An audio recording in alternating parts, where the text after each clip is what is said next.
Hello दोस्तों, आज मैं 2020 में रिलीज हुआ south Korean movie intruder explain करने वाला हूँ। तो कहानी है एक फैमिली की जिसमें 4 फैमिली मेंबर्स थे, जिसमें एक था सियोजिन जो एक आर्किटेक्ट था। फिर दूसरी फैमिली मेंबर थी उसकी 6 साल की बेटी इयाना और उस फैमिली के तीसरे और चौथे मेंबर थे सियोजिन के माता और पिता। तो एक्चुअली उनके फैमिली में और 2 मेंबर्स थे जो अब उनके साथ नहीं थे, क्योंकि एक मेंबर जो सियोजिन की छोटी बहन थी वो 25 साल पहले बचपन में एक एम्यूजमेंट पार्क में खो गई थी, जिसकी नाम थी यूजिन। और उनके दूसरी फैमिली मेंबर जो अब उन लोगों के साथ नहीं थी वो थी सियोजिन की वाइफ, जो 6 महीने पहले एक कार एक्सीडेंट में मारी जा चुकी थी। तो सियोजिन अपनी बेटी और बीवी के साथ एक अलग घर में रहता था जो उसने खुद खरीदा था। लेकिन उसके बीवी के रोड एक्सीडेंट में मौत हो जाने के बाद वो अपनी बेटी येना को लेके अपने माता पिता के घर में रहने लगता है। और उसका जो अपना घर था जिसमें वो अपनी बेटी और वाइफ के साथ रहता था, वो घर अब वो बेचने वाला था। तो वैसे सब कुछ ठीक ठाक चल रहा था, लेकिन सियोजिन की बीवी मरने के बाद से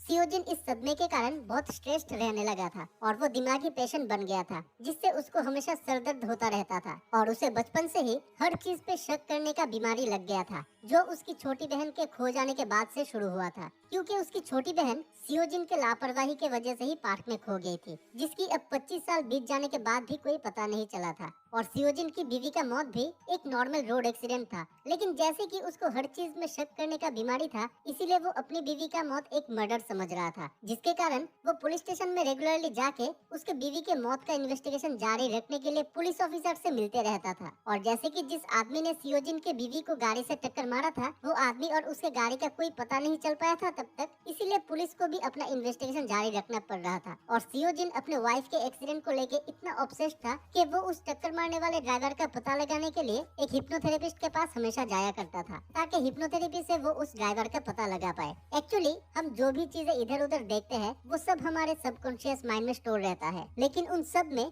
सिर्फ चुटकी भर मेमोरीज ही हमें याद रहते हैं जो हमारे कॉन्शियस माइंड में रहता है। तो हिप्नोथेरेपी एक ऐसी प्रक्रिया होती है जिससे लोग अपने सबकॉन्शियस माइंड में स्टोर सभी मेमोरीज को एक्सेस कर पाते हैं। तो इसीलिए वो हिप्नोथेरेपी से उसके वाइफ के एक्सीडेंट सीन को बार बार देखता था, ताकि उस टक्कर मारने वाले कार ड्राइवर का चेहरा वो देख सके जो उसके सबकॉन्शियस माइंड में था। लेकिन हर बार जब भी वो उस कार ड्राइवर का चेहरा देखने वाला होता है, तभी उसका सबकॉन्शियस माइंड उसको 25 साल पहले की मेमोरीज में लेके चला जाता था, जिस दिन उसकी बहन पार्क में खो गई थी, जिससे वो उस ड्राइवर का चेहरा तब तक एक बार भी देख नहीं पाया था। फिर हिप्नोथेरेपी होने के बाद उसका डॉक्टर उसे ये हिप्नोथेरेपी बंद करने के लिए सजेस्ट करता है, क्योंकि बार बार हिप्नोसिस करने से उसके दिमाग में स्ट्रेस पड़ रहा था, जिससे उसका दिमागी हालत धीरे धीरे और बिगड़ रहा था, और इसीलिए डॉक्टर उसे दवाई लेने के लिए रेकमेंड करता है। लेकिन सियोजिन हर बार की तरह इस बार भी मेडिसिन ना लेके हिप्नोथेरेपी ही कंटिन्यू रखने के लिए डॉक्टर को कहता है। फिर उस दिन जब वो घर आता है तब वो देखता है कि उसकी 6 साल की बेटी येना उदास होकर अलमारी के अंदर घुस के बैठी है, क्योंकि उसके मम्मी ने उसको 6 महीने में एक बार भी कॉल नहीं की थी। तो यहाँ पे हम लोगों को पता चलता है कि सियोजिन ने अपनी बेटी येना को उसकी माँ के मौत के बारे में कुछ भी नहीं बताया था। वो उसे ये कहा था कि उसकी माँ कनाडा में काम के सिलसिले में गई हुई है, जहाँ पे वो इतनी बिजी है कि उसे फोन करने के लिए टाइम नहीं मिलती है, जो सुन के येना भी डिप्रेस्ड रहने लगी थी। तो ऐसे ही उन लोगों का दिन बीत रहा था। फिर अचानक एक दिन एक अनाथ आश्रम से सियोजिन के पास कॉल आता है और उसे कहा जाता है कि उसकी जो छोटी बहन 25 साल पहले खो गई थी एम्यूजमेंट पार्क में, उसका पता उन लोगों को मिल गया है। जो सुनते ही सियोजिन तुरंत उसकी खोई हुई छोटी बहन से मिलने चला जाता है। लेकिन जैसे कि सियोजिन का दिमागी हालत ठीक नहीं था और उसे शक करने का बीमारी था, इसीलिए वो उसकी छोटी बहन से मिलने के बाद उसको डीएनए टेस्ट करने के लिए बोलता है, ताकि वो श्योर हो जाए कि वही उसकी एक्चुअल बहन यूजिन है। तो सियोजिन के कहने पे यूजिन अपनी डीएनए टेस्ट करवाती है और डीएनए टेस्ट के रिपोर्ट में 99.99% डीएनए मैच करता है, जिसका मतलब वही उसकी छोटी बहन यूजिन थी। फिर यूजिन के घर में आते ही उसकी माता और पिता दोनों बहुत खुश हो जाते हैं, क्योंकि उसकी माँ यूजिन से बहुत प्यार करती थी। तो जैसे कि घर पे सभी यूजिन के मिलने से बहुत खुश थे, वही दूसरी तरफ सियोजिन की बेटी येना इससे खुश नहीं थी, क्योंकि उसको अपनी माँ के लौटने की इंतजार थी। लेकिन उसकी माँ के बदले कोई और उसके घर में अब रहने आ गई थी, और यूजिन के साथ बात करके सबको ये पता चलती है कि वो एक नर्स बन गई थी। लेकिन जैसे कि इतने साल तक वो अपने माता पिता और भैया से दूर थी, इसीलिए वो अपनी नर्स की जॉब छोड़ के वो अब अपनी पूरी जिंदगी अपनी माता पिता की सेवा करना चाह रही थी। इसीलिए वो हॉस्पिटल के हॉस्टल से अपनी सारी सामान पैक करने चली जाती है, जहाँ पे यूजिन की एक कलीग नर्स सियोजिन और उसके माता पिता से मिलती है और वो सबको बताती है कि यूजिन एक बहुत ही अच्छी नर्स थी, जिसे सभी पेशेंट्स और डॉक्टर बहुत प्यार करते थे। फिर घर में आने के बाद वो सबकी बहुत अच्छे से देखभाल करने लगती है, जिससे सभी बहुत खुश थे। यहाँ तक कि सियोजिन की बेटी याना भी अब अपनी आंटी यूजिन से बहुत अच्छे से घुल मिल गई थी। लेकिन इतना सब होने के बाद भी सियोजिन का फिर भी उसके ऊपर शक रह जाता है कि वो उसकी एक्चुअल बहन है कि नहीं। तो इस बात पे सियोजिन का डॉक्टर उसको हिप्नोथेरेपी बंद करके दवाई लेने के लिए फिर से जोर देता है और उसको दवाई भी प्रेस्क्राइब कर देता है, क्योंकि डॉक्टर देख रहा था कि उसका शक करने का बीमारी और बढ़ने लगा था। फिर उसी दिन वो घर आके देखता है कि यूजिन ने उसकी माँ के लिए एक फिजियोथेरेपिस्ट को अपॉइंट की है, जो अब से उन्हीं के घर में रहेंगे। ये देख के वो बहुत गुस्सा हो जाता है, क्योंकि डॉक्टर ने उसके माँ के पैर पे किसी तरह की जोर देने से मना किया था और वो फिजियोथेरेपिस्ट सियोजिन के माँ के शरीर के गलत हिस्से पे हाथ लगा रहा था। तो ये सब देख के जब सियोजिन उस फिजियोथेरेपिस्ट के ऊपर चिल्ला रहा था, तभी यूजिन आके बोलता है कि वो गूंगा और बहरा है, इसीलिए उसके ऊपर थोड़ा दया दिखाने के लिए। और सियोजिन की माँ भी कहती है कि वो फिजियोथेरेपिस्ट बहुत अच्छा है और फिजियोथेरेपी से अब वो अपने पैर में थोड़ा थोड़ा जोर फील कर रहा है। तो ये सब सुन के सियोजिन चुप हो जाता है। लेकिन अगले दिन अपने शक की बीमारी के कारण वो उनके घर की पुरानी वफादार काम करने वाली औरत को उसकी बहन पे नजर रखने के लिए बोलता है। तो एक तरफ जैसे कि वो अपनी बहन पे शक कर रहा था, वही दूसरी तरफ वो देख पा रहा था कि उसकी बहन जब से आई है तब से वो हर एक फैमिली मेंबर की सेवा किए जा रही थी, जिससे घर में सभी खुश रहने लगे थे। यहाँ तक कि उसकी बेटी येना भी अब हमेशा खुश रहने लगी थी। तो ये सब देख के वो अपने इस शक करने की आदत और अपनी दिमागी प्रॉब्लम को ठीक करने के लिए वो डॉक्टर का दिया हुआ दवाई लेना शुरू कर देता है। और फिर वो इतने दिन तक उसने जो अपने बहन यूजिन के साथ शक्की बिहेवियर किया था, उसके लिए वो उससे माफी मांगता है, जिसके बाद यूजिन उसको माफ कर देती है और दोनों फिर से नए से सब कुछ स्टार्ट करने का डिसीजन लेते हैं। फिर अगले दिन जब सियोजिन अपनी बेटी को डांस क्लास में ले जा रहा था, तभी उसको एक जरूरी कॉल आता है पुलिस स्टेशन से, जिससे वो तुरंत पुलिस ऑफिसर से मिलने चला जाता है और सियोजिन के बदले यूजिन येना को लेके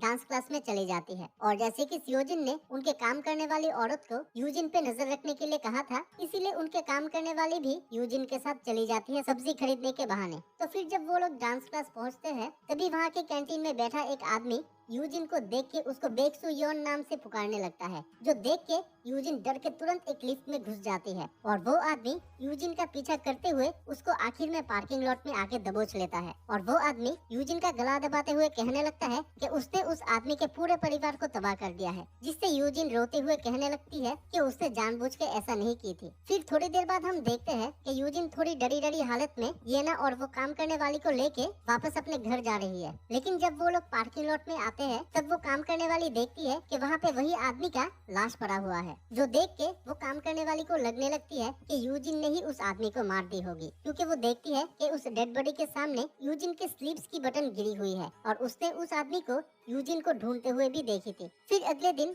वो काम करने वाली का एक चिट्ठी आती है सियोजिन के फैमिली के पास, जिसमें वो लिखती है कि वो एक आदमी से प्यार करती है बहुत सालों से और वो उसके साथ ये शहर छोड़ के जा रही है, इसीलिए वो अब से कभी भी उनके घर में काम करने के लिए नहीं आएगी। तो ये चिट्ठी पाने के बाद सियोजिन का शक यूजिन के ऊपर और बढ़ जाता है, क्योंकि जो भी घटनाएं तब हो रहा था सभी ये प्रूव कर रहा था कि जो औरत यूजिन बन के उनके घर में आई हुई थी वो शायद कोई बहरूपिया है। और सियोजिन को और अजीब तब लगता है जब वो देखता है कि उनके काम करने वाली का यूं अचानक लापता होने से घर के सभी लोग एकदम कैजुअल थे, यहाँ तक कि उसकी बेटी येना भी एकदम कैजुअल थी। फिर तभी उसको पुलिस स्टेशन से कॉल आता है कि उसके वाइफ का एक्सीडेंट एक गाड़ी के डैश कैम में रिकॉर्ड हो गया था। तो वही वीडियो देखने के लिए सियोजिन को पुलिस स्टेशन में बुलाया जाता है और वो वीडियो में सियोजिन एक औरत को देखता है जो उसकी बहन यूजिन जैसी लग रही थी, इसलिए वो तुरंत अपने डॉक्टर के पास फिर से हिप्नोथेरेपी के लिए चला आता है। और हिप्नोथेरेपी करते वक्त वो बहुत कॉन्सेंट्रेट करके उस ड्राइवर को देख पाता है जिसने उसके वाइफ को टक्कर मारा था, और साथ में वो वही औरत को एक्सीडेंट स्पॉट में देखता है जो उनके घर में यूजिन बन के आई हुई थी। फिर ये देखने के बाद वो घर आके देखता है कि यूजिन ने और एक लड़की को काम पे रख दिया है, जिससे देखने के बाद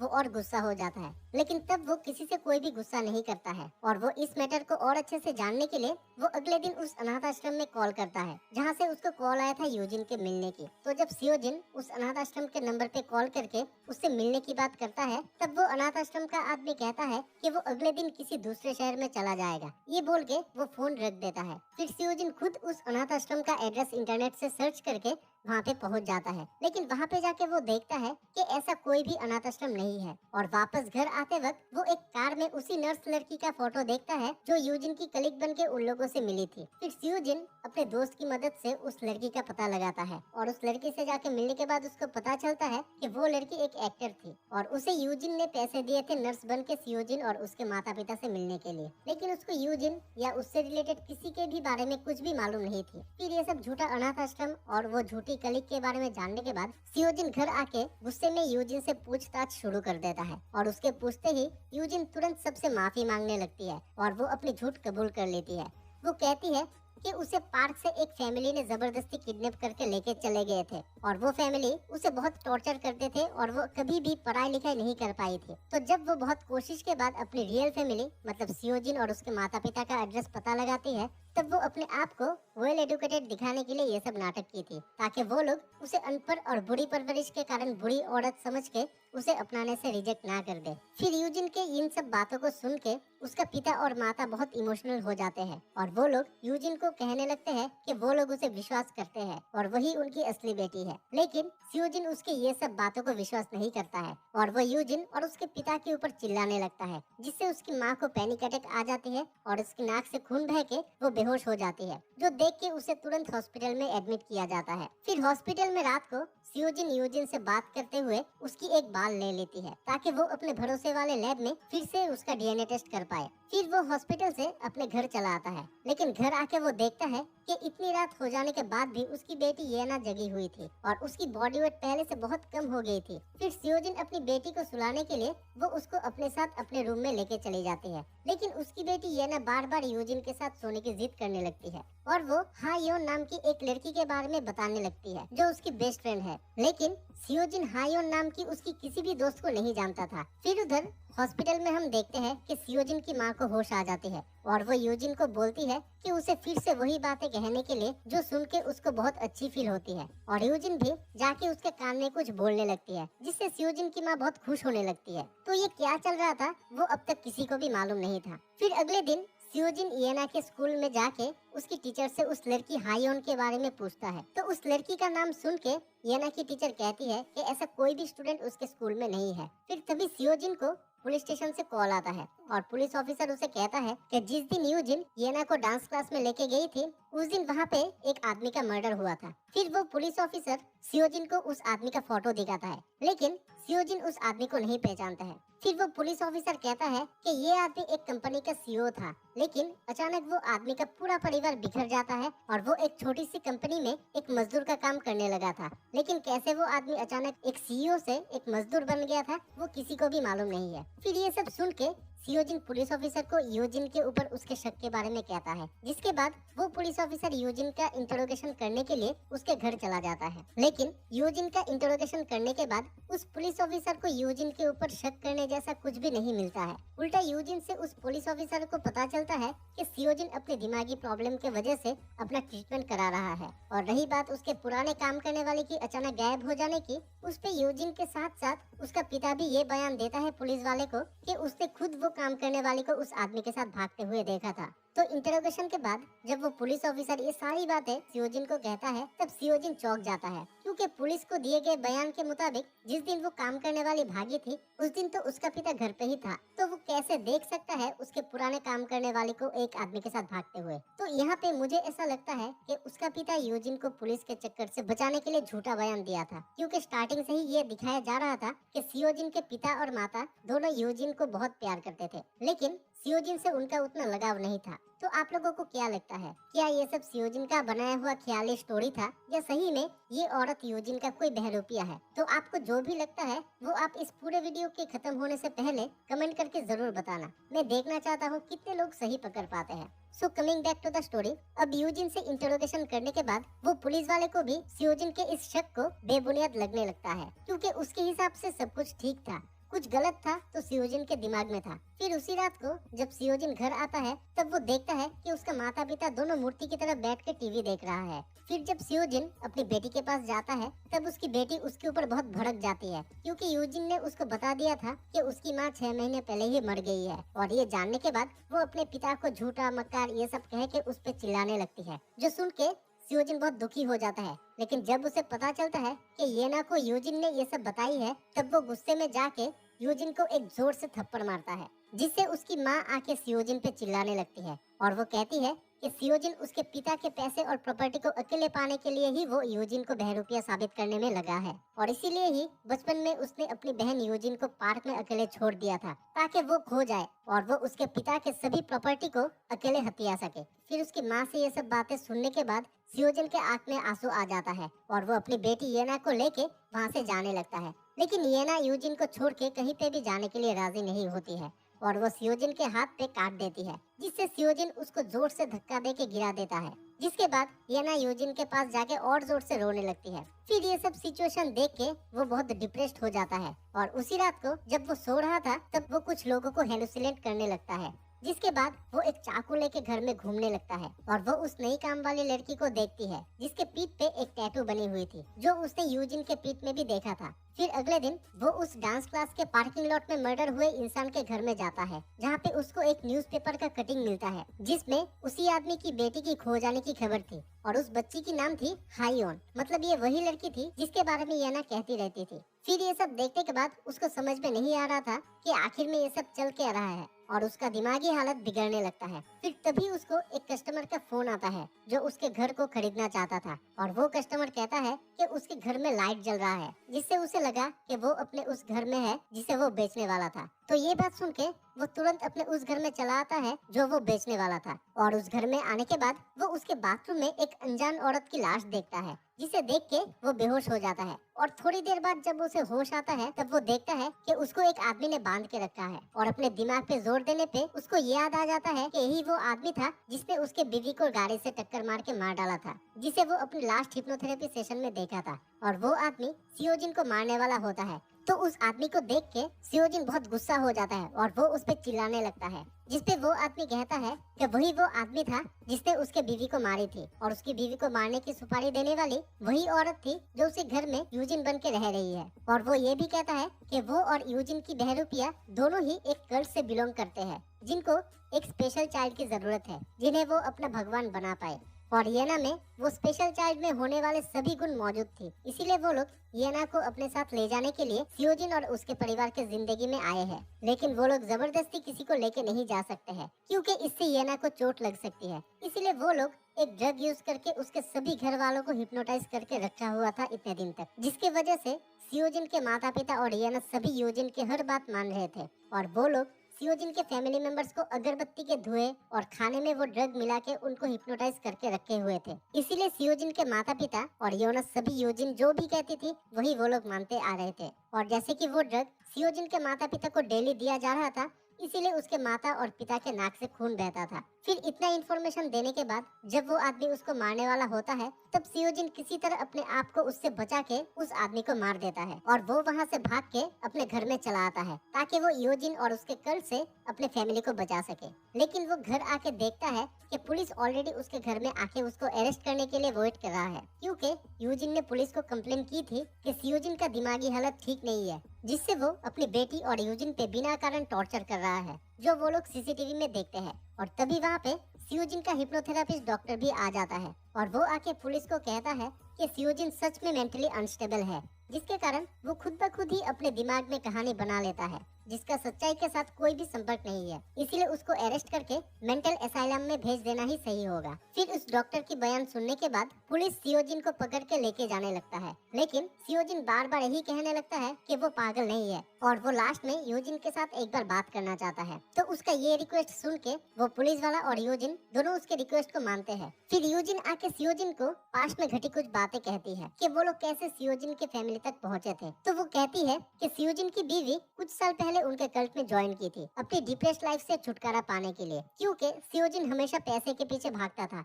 उसके पास अपने बीवी और बेटी के लिए कभी भी टाइम नहीं होता था, इसीलिए वो उस कल्ट में ज्वाइन की थी शांति पाने के लिए। लेकिन कुछ साल बाद जब येना 6 साल की हो जाती है, तब उस कल्ट के मेंबर सियोजिन की बीवी को उसकी बेटी येना को सेक्रीफाइस करने की मांग करते हैं, जो सुन के सियोजिन की बीवी उस कल्ट से निकल जाती है। लेकिन उस कल्ट के लोग हमेशा उस पे नजर रखे हुए थे और उसे धमकी देने लगते हैं येना को उनके हवाले सेक्रीफाइस कर देने के लिए, जिससे सियोजिन की बीवी सियोजिन को सब कुछ बताने वाली थी। इसीलिए वो लोग सियोजिन की बीवी को गाड़ी से टक्कर मार के मार दिए थे। और सियोजिन की बहरूपिया ये भी कहती है कि उस डांस क्लास के पार्किंग लॉट में मर्डर हुए आदमी की बेटी में भी उनके कल्ट की भगवान बनने की सभी गुण थी। लेकिन जिस दिन वो लोग उसके बेटी को कल्ट में ले जाने वाले थे, उसी दिन वो लड़की की हिप्नोटिज्म टूट जाती है और वो भाग के जंगल में आके एक नुकीला पेड़ की डाल अपने कान में घुसा के सुसाइड कर लेती है, जिसके कारण उनको फिर से और एक सभी गुण वाली बच्ची ढूंढना शुरू करना पड़ता है। फिर बहुत ढूंढने के बाद वो लोगों को सियोजिन की बीवी के थ्रू येना मिलती है। इसलिए अब उनको किसी भी हालत में येना चाहिए, क्योंकि सभी गुण संपन्न वाली बच्ची मिलना बहुत ही मुश्किल होता है। फिर इतना बोलने के बाद वो वहाँ से चली जाती है और पुलिस सियोजिन को पुलिस स्टेशन की तरफ लेके रवाना हो जाते हैं। लेकिन अपनी बेटी को उस कल्ट से बचाने के लिए सियोजिन रास्ते में पुलिस के साथ गाड़ी में हाथापाई शुरू कर देता है, जिससे वो पुलिस कार का एक्सीडेंट हो जाता है और वो किसी तरह उस गाड़ी से निकल के रास्ते में और एक गाड़ी से लिफ्ट मांग के अपने घर रवाना हो जाता है। लेकिन वो गाड़ी में भी उसी कल्ट के लोग थे जो उसको पुलिस कार के पीछे फॉलो कर रहे थे।